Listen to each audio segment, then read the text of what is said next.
L'Éternel vit que la méchanceté de l'homme était grande sur la terre, et que chaque jour son cœur ne concevait que des pensées mauvaises. L'Éternel regretta d'avoir fait l'homme sur la terre, et son cœur fut affligé.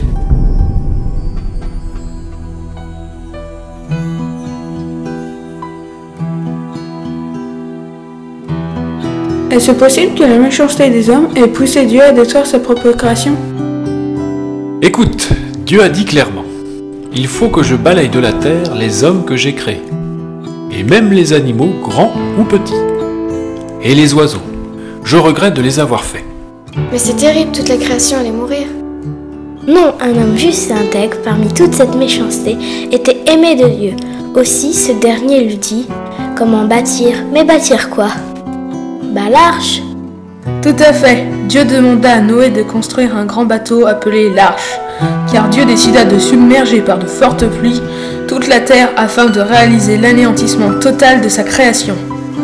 Un si grand bateau pour Noé tout seul?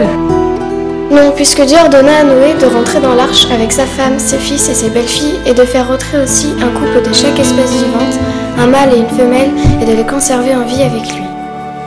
C'est ce qu'il fit au jour fixé par Dieu. Puis l'Éternel ferma lui-même la porte de l'arche. Pendant 40 jours et 40 nuits, le déluge noya la surface de la terre, soulevant la colossale embarcation au-delà des plus hauts sommets.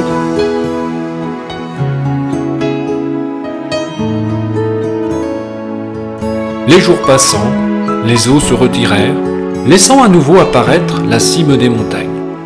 La Bible nous rapporte même que l'arche s'arrêta sur les montagnes d'Ararat.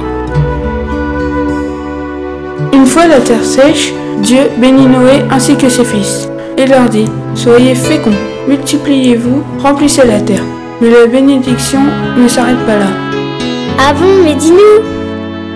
Il est écrit plus loin, c'est dans Genèse chapitre 9 verset 11 qu'il a établi une alliance avec la création, dont nous faisons partie les enfants. L'arc-en-ciel fut le signe de cette alliance.